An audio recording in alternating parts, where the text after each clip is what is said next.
Hello, everyone. Welcome to another episode.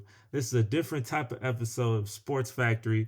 This will be a podcast. We'll put this on the podcast section, but this will be a tier ranking video. This tier ranking video is of the top WrestleManias of all time. I used to be a huge wrestling fan. Austin is currently a wrestling fan right now. And hey, WrestleMania is the biggest event. We're going to do from WrestleMania 19 to the one currently right now. So if you're a wrestling fan, man, go ahead, get some popcorn, get some snacks, sit back, and get your nostalgia flowing because we about to jump into some WrestleMania. Austin, you feeling good? Oh yeah, I'm ready. The juice is already flowing, man.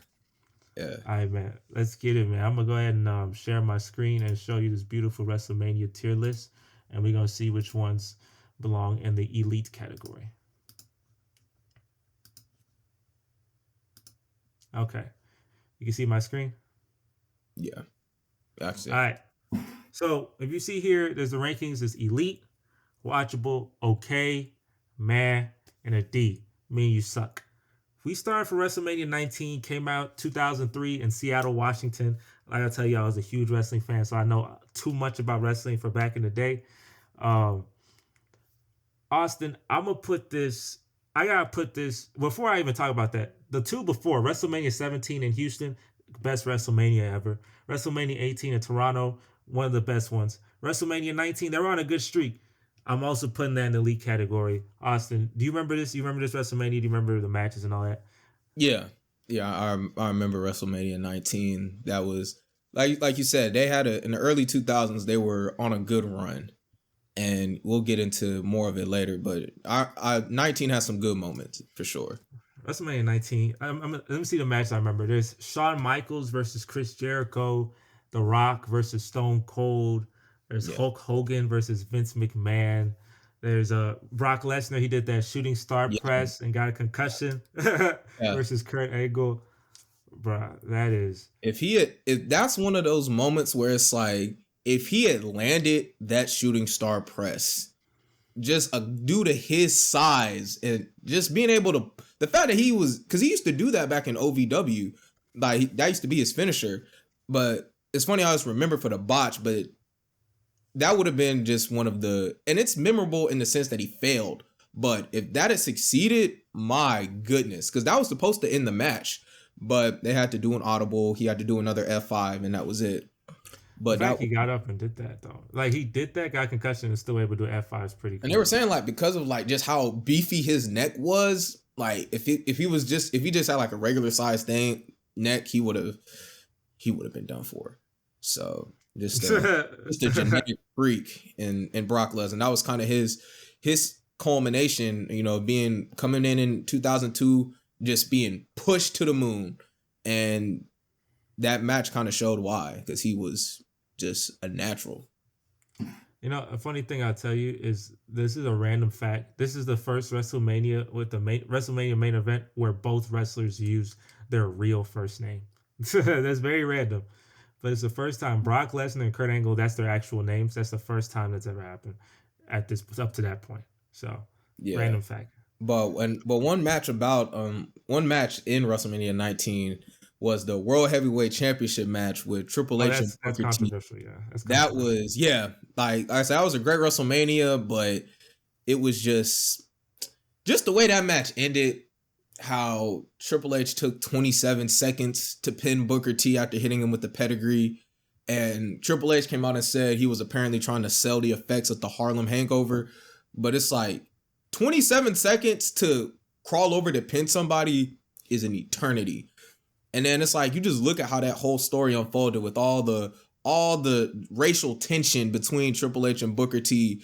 They were bringing up his crime record and all that stuff. And WrestleMania is an event where somebody like Booker T should win and beat the heel, but they just, stuck with Triple H, and his reign of terror continued. And yeah, he had the shovel for sure. definitely. Well, where would you if you speaking of moments, it's still pretty controversial, but where would you put WrestleMania 20?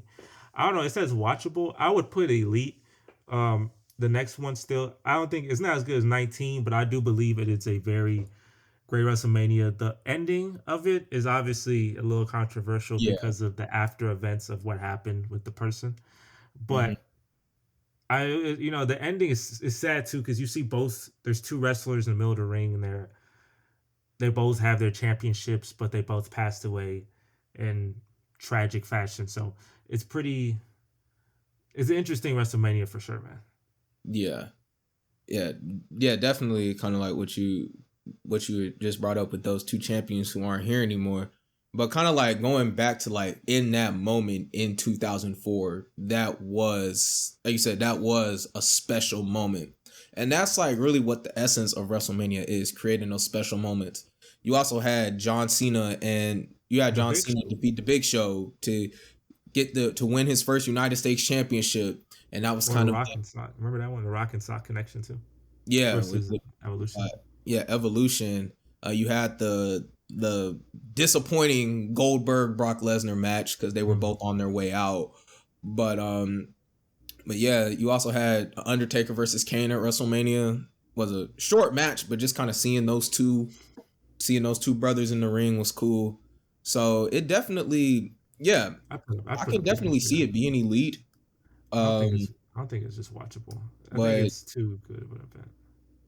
Yeah. I think yeah. Like I said, they were on a good run here. Like we haven't gotten to the point where it's just like, bruh, it fall off a cliff. But WrestleMania 20, man, that's one that's very rewatchable, man. I know that the ending is beautiful, but it's sad. It's tough. You gotta look out for concussions, man, because my man clearly he's not my man, but that man had clearly a bunch of concussions. But we're not getting to that. WrestleMania 21, I would definitely put that more in the watchable / okay type of thing. They have this. It's the new era begins. John Cena, Batista both win and basically usher your childhood in. Anybody who was born from the years of like 95 to 2001 ish, that's your childhood. It's Batista, John Cena, and SmackDown versus Raw. All of that. That is your childhood, and that's ushered in from WrestleMania 21. But I think it was, besides the Shawn Michaels and Kurt Angle match, Randy Orton versus Undertaker was cool. I think a lot of the matches were pretty mid. So I would probably put that. What do you think? You think watchable or you think okay?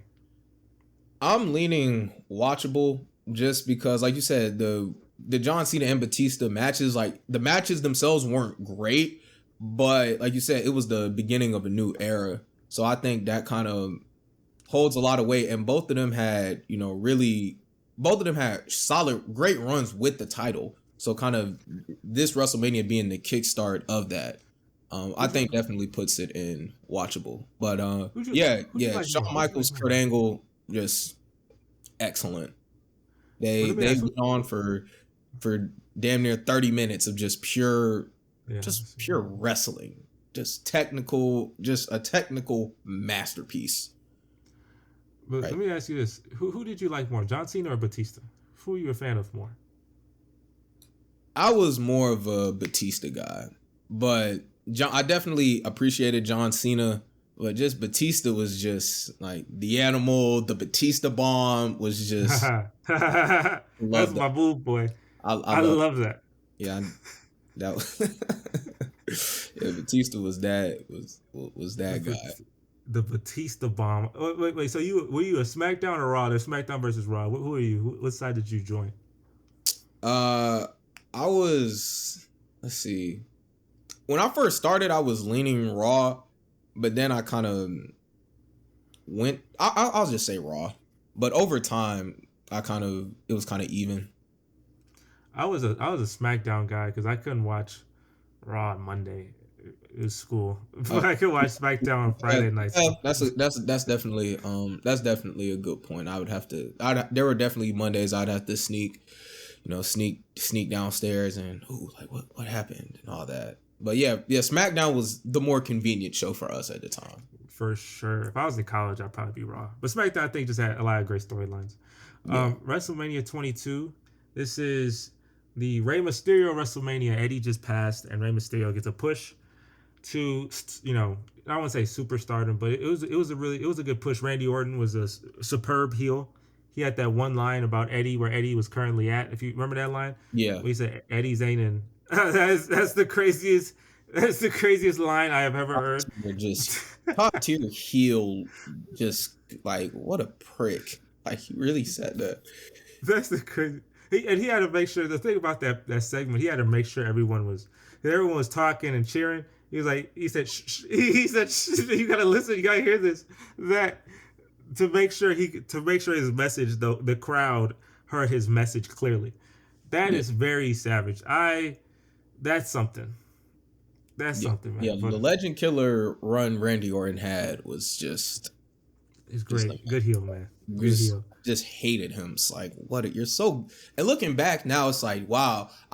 Because I hated him so much, that was a testament to how good he was portraying the role. Because it's like, Yeah. bro, this is reprehensible. What you're doing. You know what I hated more? The guy I hated the most, but I commend, and he was also very big in this WrestleMania. Edge, I hated the hell out of Edge. Boy, Edge is the greatest heel I have ever seen. Because obviously there's a lot of great heels in history, but I hated Edge. Edge, if you were a John Cena fan, a Jeff Hardy fan, any of these, Edge was your nemesis. Fits. Oh my gosh. Like, and it's funny you bring up Edge. I'm thinking about I forgot which pay-per-view, but Edge had a TLC match with John Cena.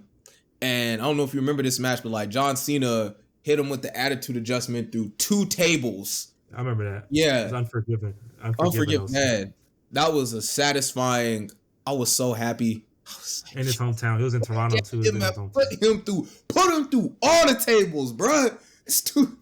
Yeah, that was great. I'm putting this. Edge was very big in this pay per view because he had that crazy hardcore match with Mick Foley, and he speared him through fire. And and the favorite match of this pay per view, which is very low key, there's a lot of really good matches. My favorite one was Shawn Michaels versus Vince McMahon.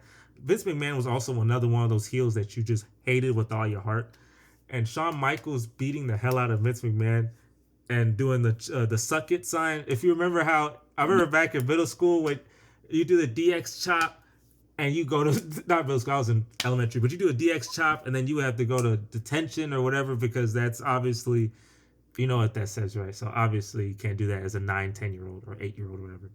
But that was the beginning of DX coming back. So I'm gonna put you at Elite WrestleMania 22 in Chicago. I'm putting you Elite. Y'all did a great job.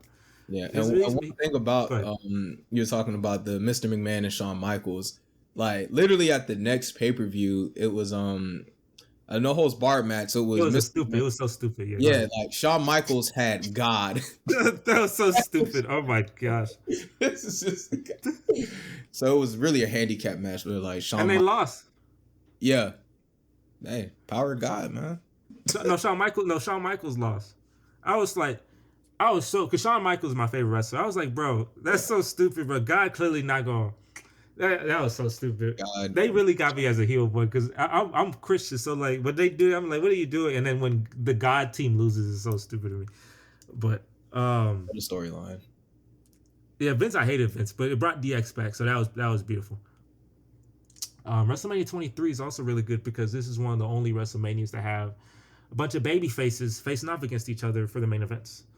And I would tell you the Batista versus Undertaker rivalry in 07 is so goated because they're so over. They're both such over characters that you can't figure out. Like, if you're a Batista fan, he's facing the Undertaker, you're kind of terrified. Like, dang, this is the Undertaker. Batista's almost invincible if he's facing the Undertaker. Yeah, and then it's like Batista's having his title on the line at WrestleMania where Undertaker hasn't lost. It was just kind of like a wow. It's like you said, 2 super over guys, and it was one of those matches. And seeing like having the Undertaker and Batista seeing 2 big athletic guys just go at it for like 15 minutes. That was great.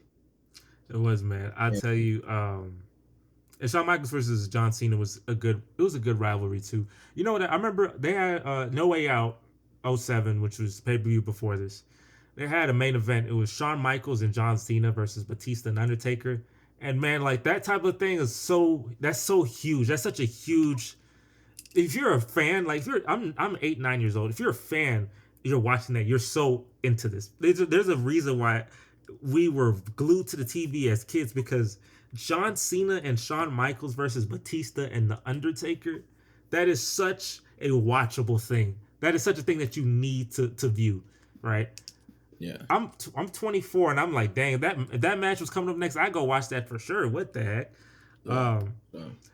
But yeah, and they also had Bobby Lashley versus Umaga. Yeah, and Rest the in hair peace, match, Umaga. yeah, with Trump and Mr. McMahon. That's And when Trump wasn't seen. That's when Trump. That's a different time for sure in yeah, terms of Trump's. much different time for everybody involved. And unfortunately Umaga passed I think 1 or 2 years after this event. So yeah, they definitely. And then also, yeah, like John Cena and Shawn Michaels, like we didn't talk about the match he had with Triple H at 22, but John Cena was having his string of main event matches with some of the greats and delivering, because there was a point with John Cena where he was getting you can't wrestle and you got pushed to the moon too early, you don't deserve it. But John Cena was really showing what he was capable of during this time. And this Shawn Michaels match was another example. I wanted Shawn to win so bad, but I think Shawn wanted to just put people over. He was at But that then point. remember, I think it was right not too long after that, they had that banger of a match on Monday Night Raw that went in London, that was arguably better than the WrestleMania match. For sure. Like, for sure. And Shawn Michaels got the win back. Then that's why I like it more. Yeah, so that was just another clinic of a match. I was so pissed Shawn lost. It's okay. WrestleMania 24. This one is probably my favorite WrestleMania. I feel like this WrestleMania has in terms of, you were like, when you go to WrestleMania, there is a spectacle to it. I think this one has the biggest spectacle out of all of them, in my opinion, because it was in an outdoor arena. You had a bunch of theatrics. Ric Flair with his wonderful music. That match versus Shawn Michaels. You had John Cena when he had the entrance with the drummers. You had the marching band. Edge versus Undertaker was a great main event. And Floyd Mayweather versus Big Show. Ooh, I was so entertaining. Well, I remember leading up to that, man. I hated the Big Show, man. I hated him so much. I was like, he would, like, in the lead up, he'd be tossing Floyd around. Floyd be trying to run away from him and stuff. I was like, bro, I want Big Show to get knocked out. I was like I remember seeing like a promo for it in Walmart, and I was just looking at TV. I was just pissed. I said, bro, I hate the Big Show. I hate him. I was like, I want to knock him out. So having Floyd Mayweather come through and handle that was cool. Because that's good marketing, man. I remember at this point, I wouldn't say I wasn't a diehard fan, but I remember I was walking to the store and then some kid was talking to his dad, and they were playing around. Obviously, his dad probably knows this is all not like this is all scripted, but the kid's like, the Big Show gonna beat Floyd, and the dad is like, no, Floyd gonna beat Big Show because Floyd, boxer and all that. And I'm like, Floyd Mayweather is facing the Big Show. How is that legal? What is that? How does that happen? Yeah. The Big Show, 400-500 pounds. That was very entertaining though. Floyd knocking out the Big Show, spoiler. That to me, and then the Money in the Bank match was amazing too. That was a wonderful Money in the Bank match. I gotta be elite. That was a good pay-per-view. It's a good theme song too. The main event was beautiful. Ric Flair retiring, even though I think he came back a couple years later. Nobody's really, and it was like around that time, like retirements actually kind of meant something.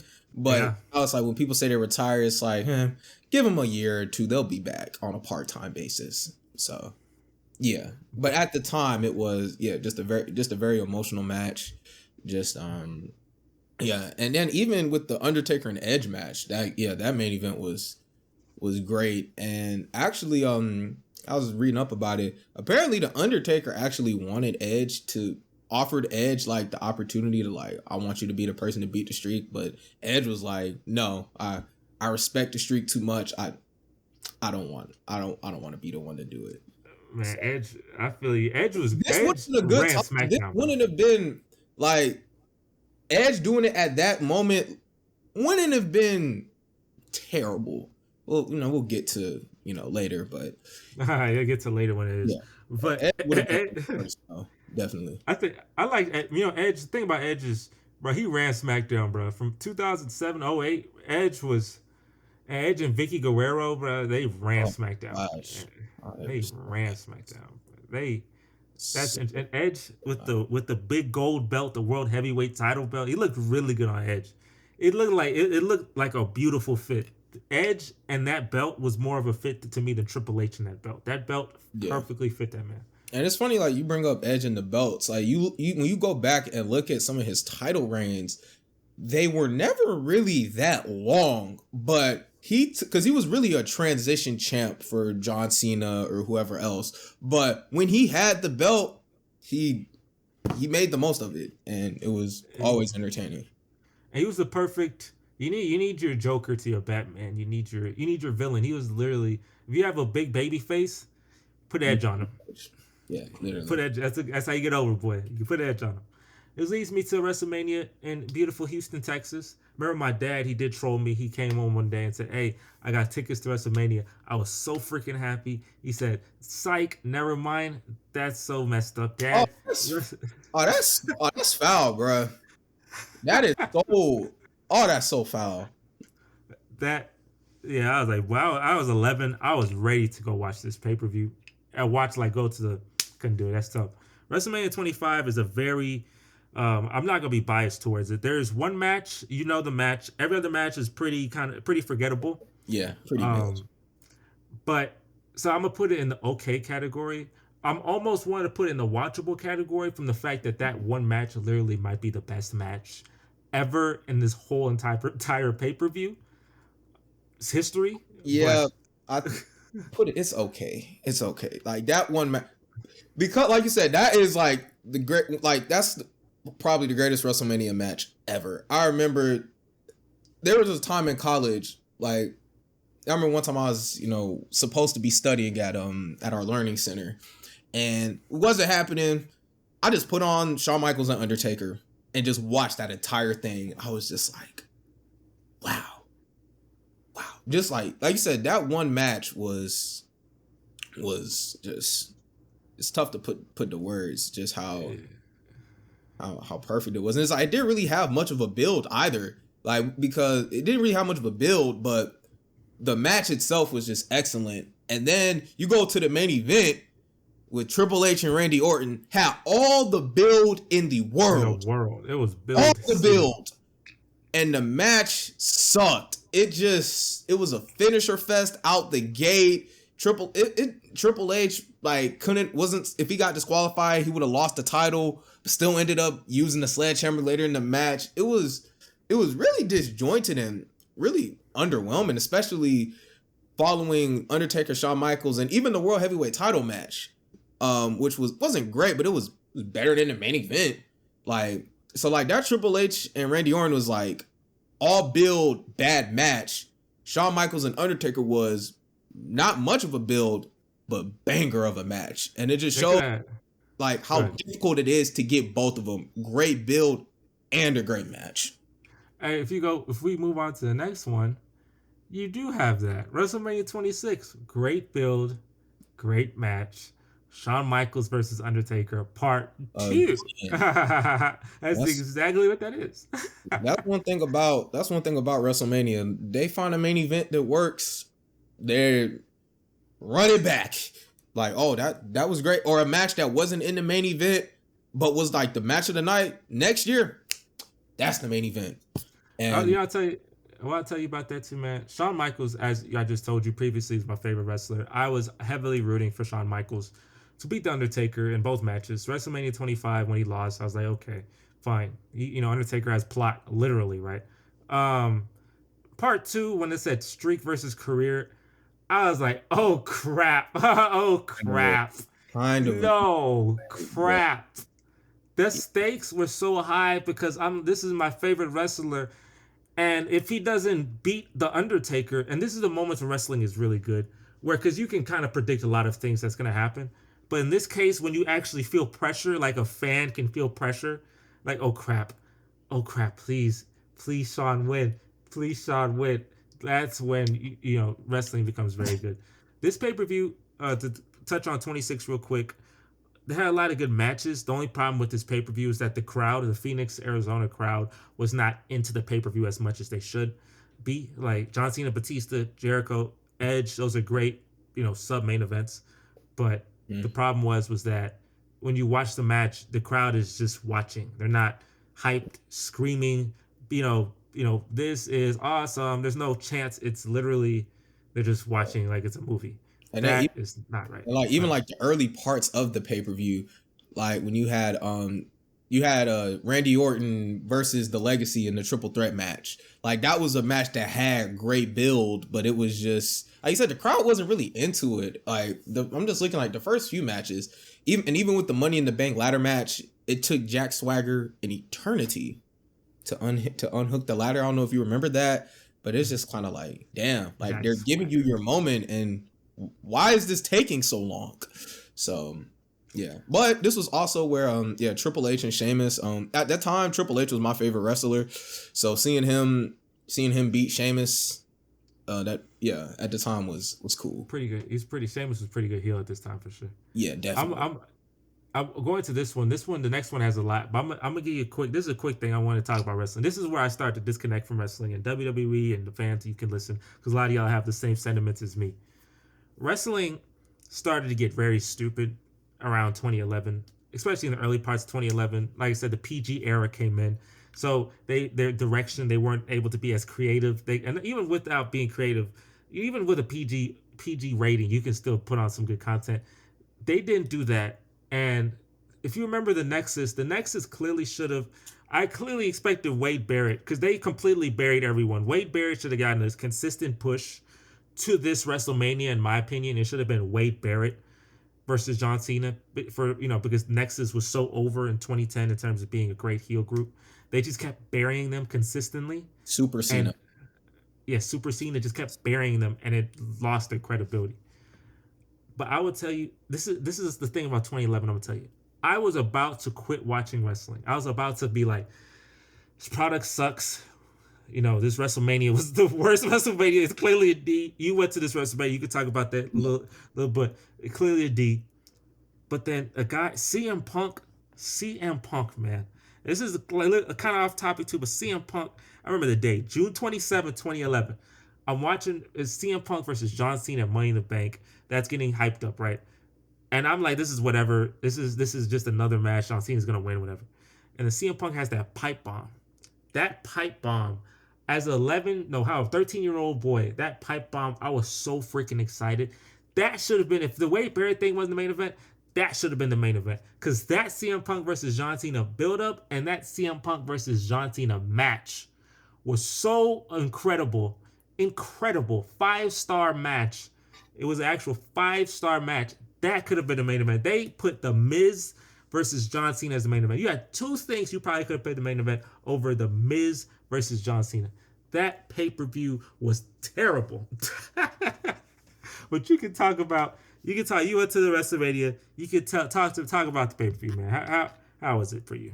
Yeah. So, man, you really unloaded there, man. Whew. Where do I start? So, as a 12-year-old, and this was like I was still heavily invested in wrestling around this time. It wasn't until like 2012, 2013 where I kind of got away from the product. But kind of just, like I said, being a 12-year-old, the spectacle was amazing. The spectacle of WrestleMania, 71,637 people. I was just blown away, like I said. But just the card itself, unfortunately, looking back, it was bad. It was very bad. And everything he was saying about CM Punk, that was the reason why he had his follow with WWE. All CM Punk wanted to do was main event a WrestleMania. That's all he wanted to do. And this was another time where it's like, you look at the main event, you look at the match CM Punk had with Randy Orton, and it's kind of like, yeah, CM Punk could have main evented. And even with The Miz, it's funny how The Miz talks about how he technically, beat John Cena at WrestleMania, but he was literally the third option in his match because The Rock comes out, interferes, costs John Cena the match to set up WrestleMania 28's main event. So it was just yeah. But what really puts it in the D category is the Michael Cole, Jerry Lawler match. That match alone If you take that match out, you can maybe put it in meh, but terrible. I don't even know what to say about. Like, Stone Cold was the special guest referee. Even he couldn't save it. You had The Rock and Stone Cold at WrestleMania, and it's D. That just shows you what the rest of the product was that night. Now at 12, I didn't really care. I was having a blast. Triple H and Undertaker had an amazing match. This was Edge's, unknowingly at the time, Edge's last match for like 9 years. What else? Yeah, you had the CM Punk match, which was probably match of the night. Well, great match. But it was just, yeah, like I said, you had two of the biggest stars in WWE history, and it was still a D. So, yeah, star power only goes so far at times. Now, look, I tell you, and as soon as y'all went TV PG and y'all lost y'all creativity, look at 2008's product at the top. Then look at 2009's product. Okay, 2010 was because Shawn Michaels was there, and then look at 2011. I'm telling you, CM Punk clearly should have headlined that to save it, but it tells you, just because you're PG, the CM Punk John Cena storyline tells you just because it's PG doesn't mean you can't be creative. You can definitely be creative and put good storylines. SmackDown has always been PG, and SmackDown, in my opinion, was always had better stories than Raw did. Raw just had more shock factor, and the Divas were more sexually exploited, which is terrible, right? They were worse because they didn't have any wrestling talent. It was literally wrestling back in the day. Literally was for college kids, right? The product was perfectly put. If you were 18 to 25, that is literally, you have these women who are not even good wrestlers besides a couple of them, they look good, wear bikinis, go for Playboy magazine. So, and then so there is some sexual exploitation with that too. And then blood, violence, some swearing, this and that. That's what Raw had more. SmackDown, we were more holy as SmackDown. Obviously, had a little bit of that, obviously, but not as much as Raw. SmackDown was more for the storylines and for the up and coming wrestlers. So that's why I was more sitting on the SmackDown bracket, anyways. Especially also because of Friday nights is easier to watch. But I'll move on to WrestleMania 28, and WrestleMania 28 for me is not. It could be the last two matches. It's a very high pay-per-view. It's a good pay-per-view. I didn't like Daniel Bryan losing in 28 seconds, but I do. Oh yeah. But I did like, Triple H versus Undertaker with Shawn Michaels as a special guest was very, in the Hell in a Cell match was just such a lot. That was such a lot match. That match emotionally driven. So much emotion. That was a lot. Feel it. And then and me, I'm rooting for Triple H. Like, I'm pissed Undertaker eliminated, took out Shawn Michaels. And when Shawn Michaels hits you with the sweet chin music, Triple H with the pedigree, I'm like, how you kick out of that, bro? Like, come on, bro. Don't kick out.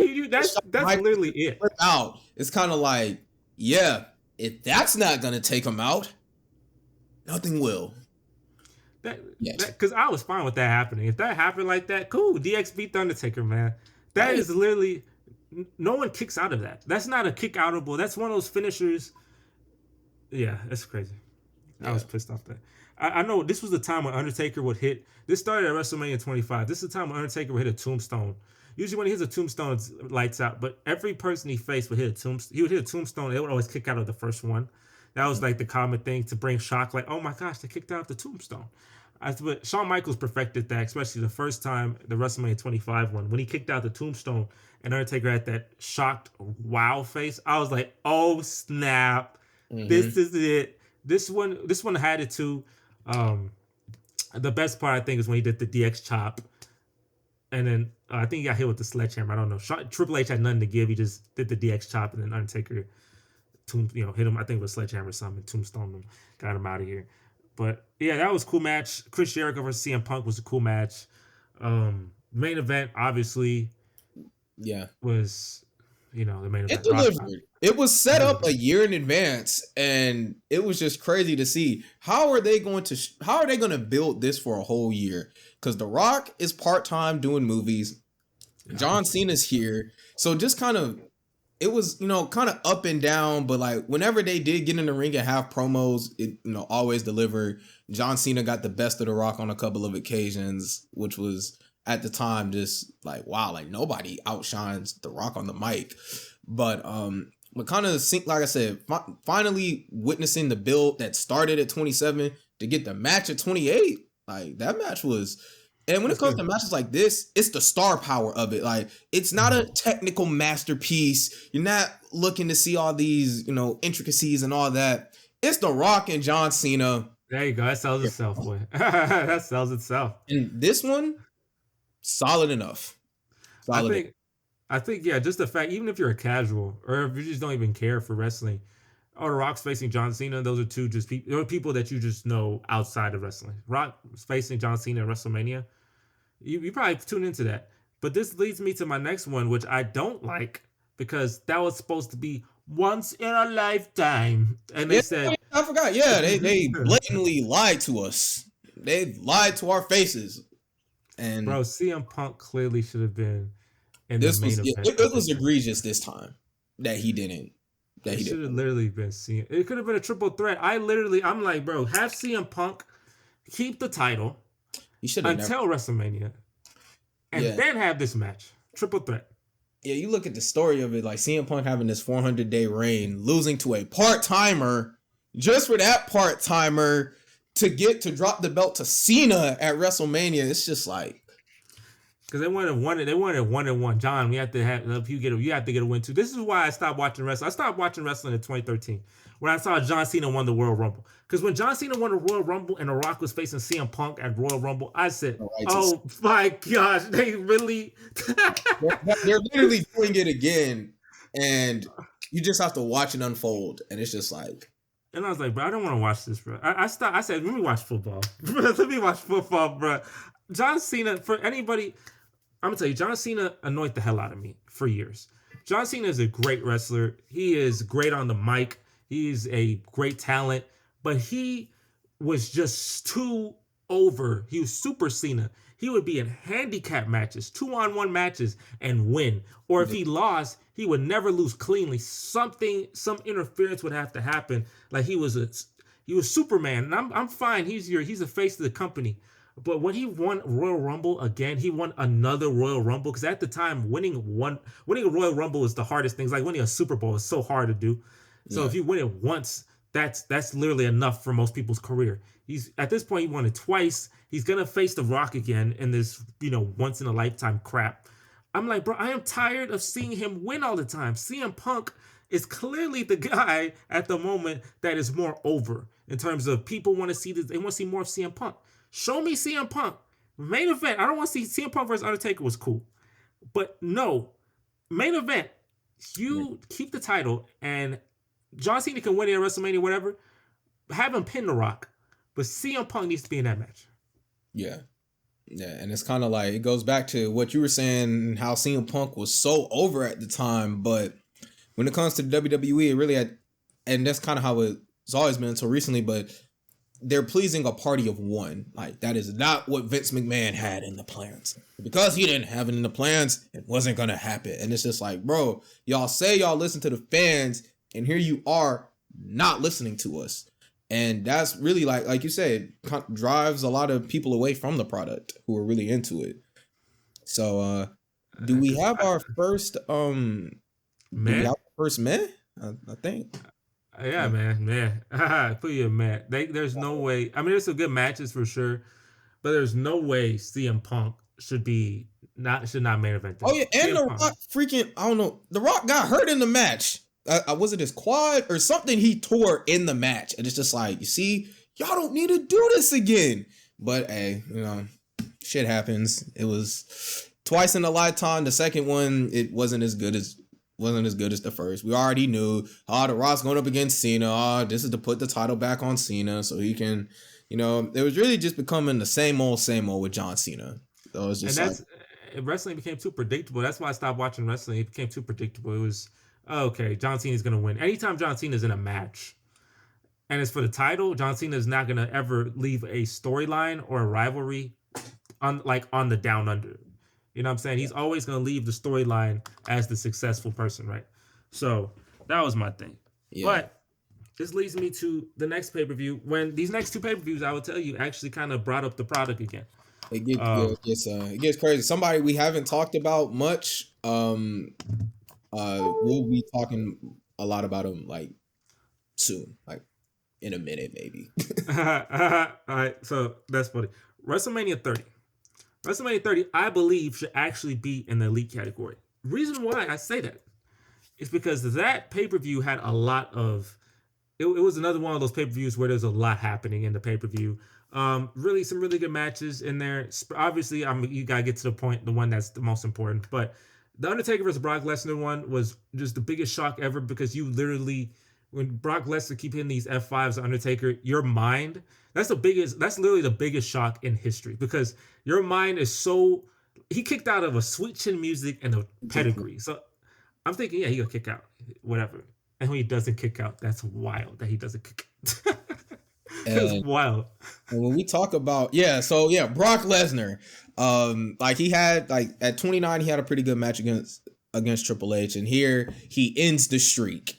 And Brock Lesnar, like we said earlier, great natural talent. He comes back in 2012, and his run kind of got off to a rough start. He lost to Super Cena. Lost to Triple H, and this is around the time where they were like, you know what, Brock, we're gonna give you some wins back, and they start with him ending the streak, which what a win! What a win! It's kind of like he didn't need it.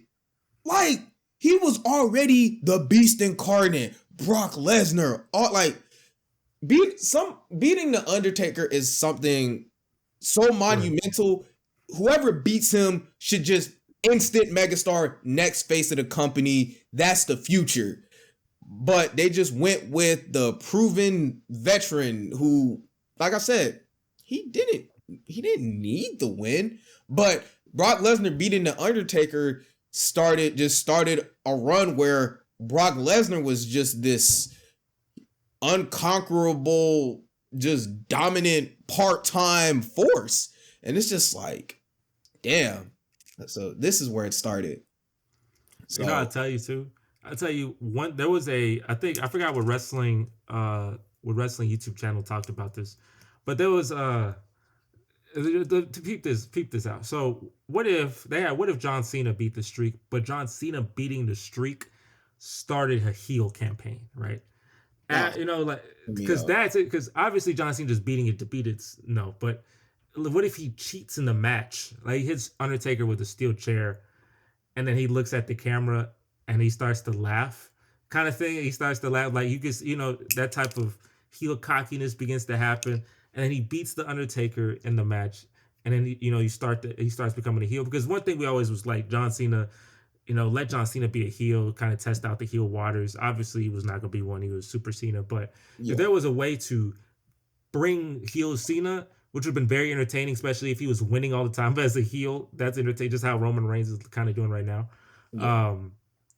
I think that would have been very interesting to watch. But you agree? Do you agree that it's obviously, wait, get into the main event before I even talk about Daniel Bryan, most over wrestler since almost not of all time, but extremely over. The yes movement was insane. New Orleans loved Daniel Bryan. He had to face two matches. He essentially faced Evolution. He faced Triple H in the early, first match, and then the main event. It was similar to another wrestler that I can't talk about, the WrestleMania 20 wrestler, but can't talk about him. But Daniel Bryan kind of had something similar in terms of main event, triple threat match. He wins by having someone tap out, and he has this special moment. But do you agree, or do you think it should be unwatchable? What do you think about WrestleMania 30? Yeah, so let's see, WrestleMania 30. Cause I put that elite. I think it's elite, but elite because that ending is beautiful, and I don't know. I just love the shock value of that WrestleMania with the Undertaker. Yeah, all right, so you started off saying that WrestleMania 30 should have been elite, but it sounded like you were going. Oh no! I think it's still elite. I think I'm blank. I'm drawing blanks on some other matches for some reason. Oh yeah, no, John Cena and Bray Wyatt. When Bray Wyatt was one of the most over guys in the company. a win, like we talk about how a win over the Undertaker takes you to another level. Beating John Cena at WrestleMania, Super Cena, just Bray Wyatt never recovered from that loss. He was at the apex of just his momentum and run with this Eater of Worlds gimmick. Just a great promo, doing all this creepy stuff, but that loss right there, it kind of started the downfall of Bray Wyatt, and we kind of see the twists and turns he's had with the company ever since. But yeah, that it was just another time where it's just like it would have made sense for John Cena to lose, but no, he just pinned him clean as a whistle. Just like you said, like a John Cena beating the Undertaker, doing a heel turn. That would have been a lot more interesting, because with Cena, it was just the same thing over and over and over. So he overcome the odds. So wait, does that make it watchable for you, or does that make it? Every time he overcomes the odds, it's like, this is not there's no fun. So what do you think though? You think elite? What are you thinking? Watchable or elite? I would personally put it in. I would put it in watchable, but I understand the elite rating. Yeah. Either or, it's just. Like I said, this was one of the really good ones. So I'll go ahead. I'll let you. I think WrestleMania 31. I think that's also elite. I think the main event, the casting was also because I think. Oh, what do you think? What are you thinking? I think 31. See, I think 31's better than 30. I mean, I think you could say that. I think, but obviously 19's better than all of them, and they could still be in the elite. Yeah, but we're talking like. But it's same. But it's so much better, which means they can come. But you're saying, but it's so much better that they don't belong on the same platform or same thing. That's what you're saying. I would have 31 above 30 in a tier. I would have 30 a tier below, which is still, really good. But nah. Hey, you love 31, man. Hey. We're nitpicking at this point. So. I'll give it to you. But 31, yeah, man. Triple H versus Sting. You had the main event. You had I like the outside. It was in San Francisco. The outdoor environment of it was really beautiful. You can talk about it for sure. I know you know a little more about this pay-per-view than me, but yeah, you put it at elite. So it's interesting. Like around this time, like I wasn't, like I said, around WrestleMania 29 was when I really kind of stopped following the product, but I would check in periodically, and WrestleMania 31 was one of those manias that just from top to bottom, it was no breaks, like no real lulls. I don't know if you remember like the Randy Orton Seth Rollins match towards the beginning, where the curb stomp into the RKO to end the match. It just had so many moments, like talking about Triple H versus Sting. You had John Cena and Rusev coming out in the big tank and, losing to John Cena, which is, that kind of just happens at this point in time. But that led to a great US run for John Cena. But they had the ladder match with Daniel Bryan for the Intercontinental Championship. And then, of course, like, the main event, we talked about Brock Lesnar.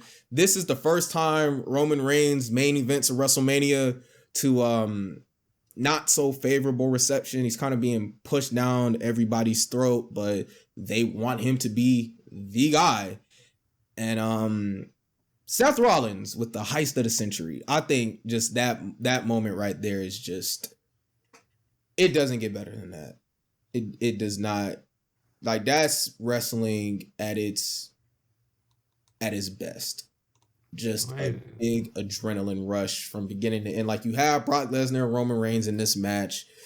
The crowd, it's funny, this was the best. This was their first encounter, and by far their best match. They have never been able to replicate this first match they had. They had a good SummerSlam match, I think, last year. It's pretty good. Yeah, but WrestleMania 31 is the best. Like, that top to bottom, that's their best match. And they tried it 11 more times, but this one right here, like when you go back and watch 31, it just feels different than all the other matches they had. Even with Brock Lesnar, just the story they were telling of Brock Lesnar just beating the shit out of Roman Reigns. And then, Roman Reigns making his Superman comeback, and it's like, here we go. Roman Reigns is going to win. But then, Seth Rollins comes running down and, and wins the title. That's, like I said, just thinking about that right there, it's like, That's beautiful. Hey, put you at elite. Now I ain't gonna lie to you. These next 6, I'm gonna do rapid fire because I don't have the ability to go too deep into them, but I can just do a rapid fire. I'm gonna say, and you just tell me when I do these 6. Tell me if I'm wrong, if I'm right, and we can just reorder them real quick because I'm not these 6. This is when wrestling started getting really off of me, and I can't talk too deep about it because these wrestlers they started they started to bore me. These wrestlers here, WrestleMania 32. I'm putting you at. Let me make sure. Okay, I'm gonna put you. It had a pretty good moment. I'm gonna put you at okay. oh, WrestleMania 33. I'm gonna put you at man. oh. 34. I'm gonna put you at. That's when the women had the main event. And No, Kofi that was Kingston. 35. That's 35. 35 was the women was the main event. Nah, 34 was Brock and Roman again. Trash. Oh man, if Um, that's 35, then I'll put you at okay. And these are you said these 2 nights are 36. Nights yeah, 1, night 2 are 36. night Is that one. when they had no crowd? Yeah, yeah. So Oh, that was the that's mad. pandemic. That's extremely mad. No crowd. The crowd is too important. I would put it at a D, but I'm gonna give you the benefit of the doubt. So I put 32 at okay. Had a very epic moment with the Shane McMahon thing. I don't know why. I don't know where 33. I just put it. I think I put it at where I Oh, look, put 33 at. on your screen, I haven't seen it move on your screen. Oh, it's frozen. Yeah. Oh, I must have moved too fast. Okay. Do you see? Let me see. Let me try this. Do you see? You don't see anything move, huh? Nah. Okay. Well, I Yeah, would that just tell was you. kind of tough for me to kind of interject for a second. I was like, It it's not froze. Let me see real trying quick. to process it, but It's still frozen, huh? yeah. That's okay. So, 32, I put at okay. I think 33, I put at man. Yeah, I did for sure. 34, that's with Brock Lesnar and Roman Reigns again. I'm pretty sure I put think at man. 34 is man. 35, I put it okay. Yeah. Because I like that they tried something different with the women's main event. They had a pretty good build up for that.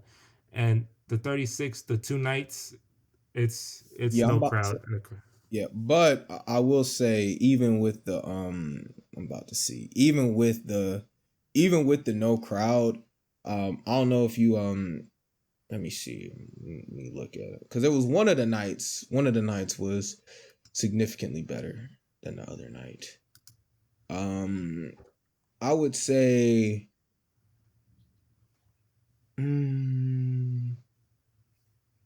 Damn. I would say night one is probably okay. And night two, I actually say they're both okay. Nothing like you said, the crowd not having it, but they were able to do cinematic. They did cinematic matches with the Boneyard Oh match. yeah. Undertaker and AJ Styles. That was actually a nice send off for the Undertaker. Kind of just incorporating everything the Undertaker was. AJ Styles was a great opponent for that, showcasing that.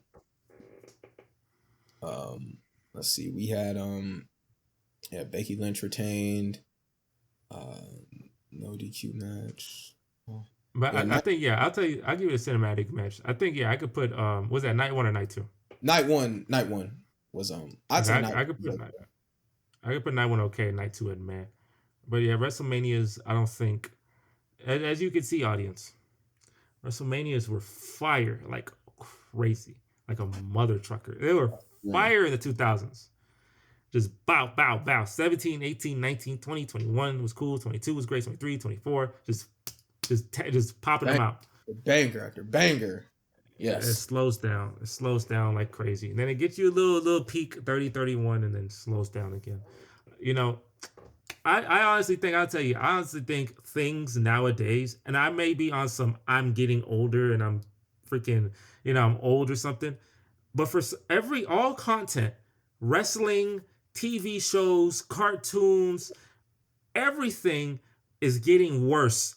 Back Yes. in the day, it was significantly better.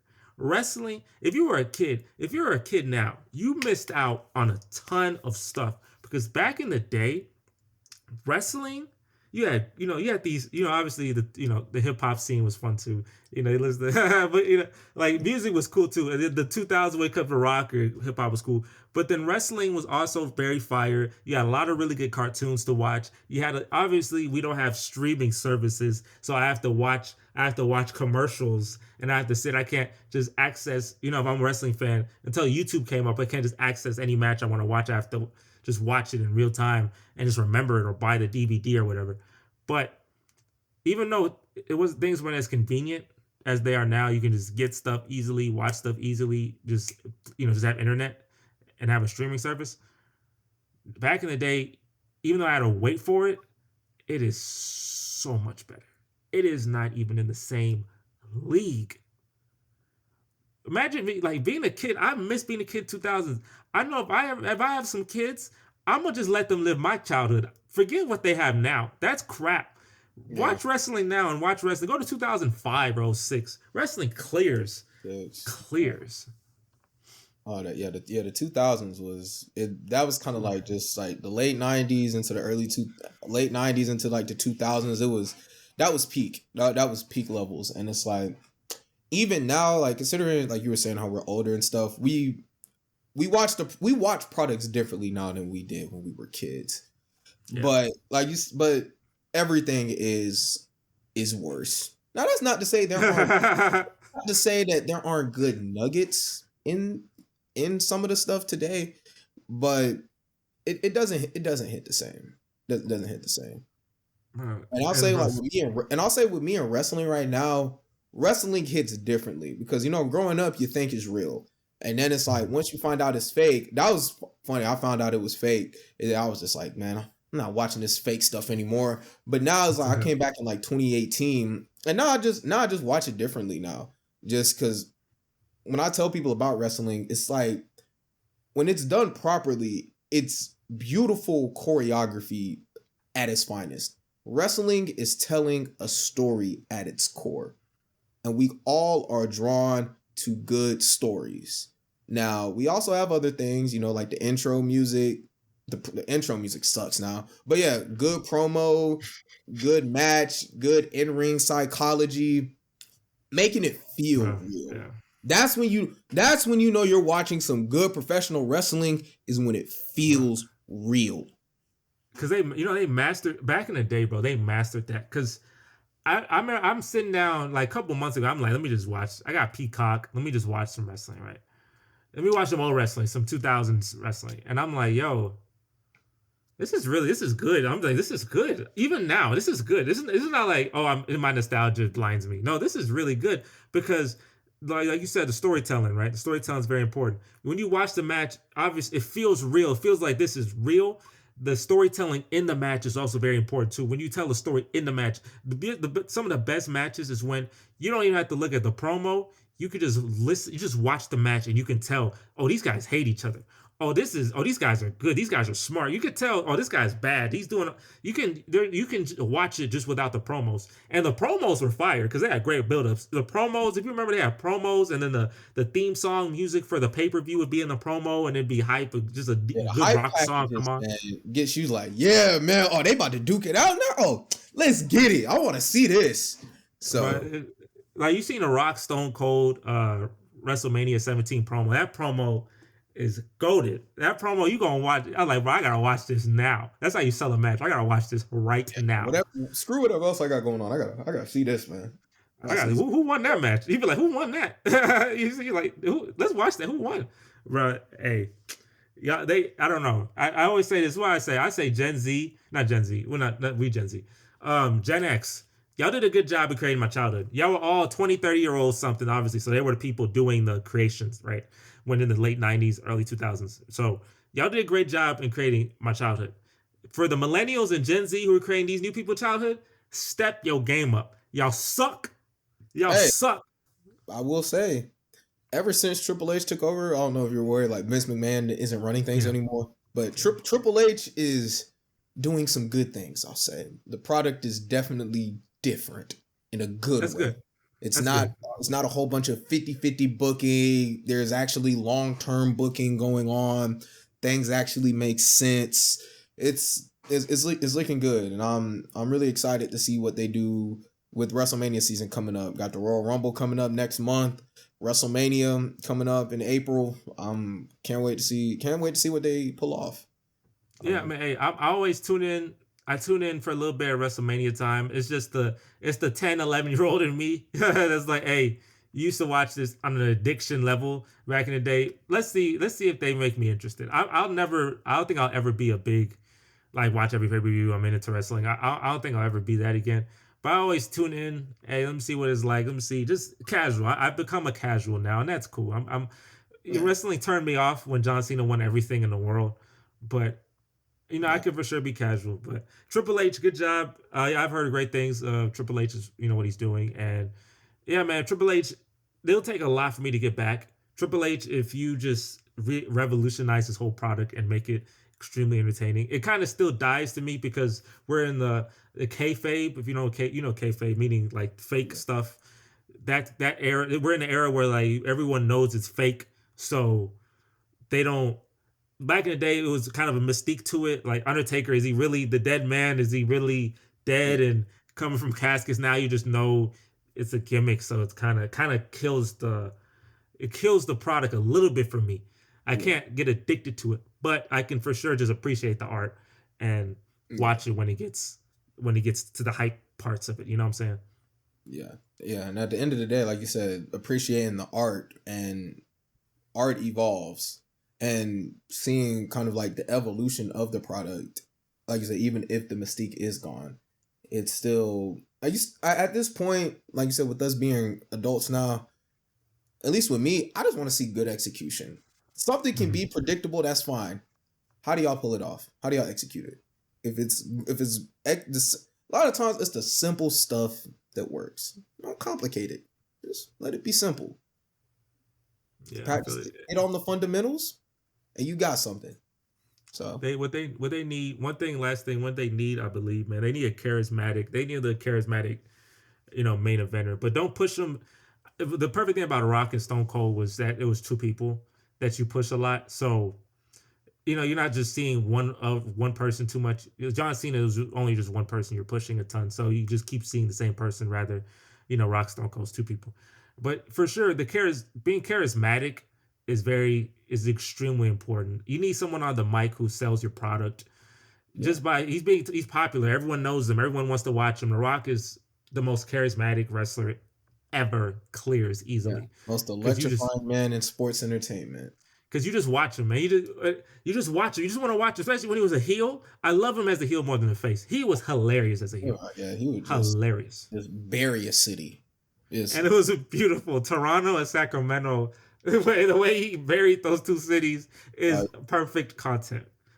yeah, Perfect. They need that. I need people like that. So obviously, I don't think you're ever gonna find another Rock, another Stone Cold, or another John Cena. But find a charismatic guy who's great on the mic. Sounds natural. Doesn't sound like he's forcing a promo. Doesn't sound like, oh, this is clearly a promo, right? I need to just be like he's having a conversation with the crowd, and it's just natural. That's the difference with, I believe, with great people who are great on the mic and people who are average or decent. You want yeah. people who sound natural on the mic. It's hard to find. Pretty Uh, sure it's very hard because it's yeah. very terrifying to be around a lot of people and they're judging you as in real Sitting time. around in front of 20,000 people, just talk for 5 minutes. It's like, oh, It's pretty hard. It's pretty hard. To be really good at it, it's very hard. folks who can pull it off, kudos to you. If you struggle with it or you're not great, Work it on it. You can makes work on sense. it. You can work on it though. You can work on it, and especially like if you're great in the ring, that helps. It's just like, okay, you have an area of improvement, and a lot of times like you're not gonna get like your Rock, Stone Cold, like you're not gonna get those levels of on the mic, but being above competent that'll give you a long career in professional wrestling.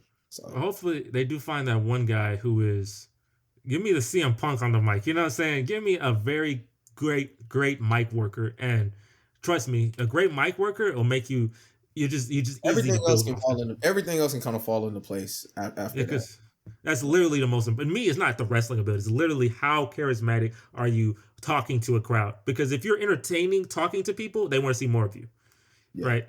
You can work on your wrestling, but trust me, if you're entertaining, John Cena wasn't the best wrestler, but he was really good. He had a good when he got passionate on the mic, like it was face gets red.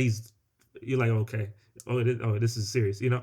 So you want to find that. So WWE, good job, Triple H for being better than Vince McMahon, and hopefully y'all get better, man. Because I'm not gonna watch. Maybe if I have some kids one day, if it's in God's will, maybe if I have some kids someday, if the product's better, then they can get addicted to it like I did. But I'm not gonna lie to you.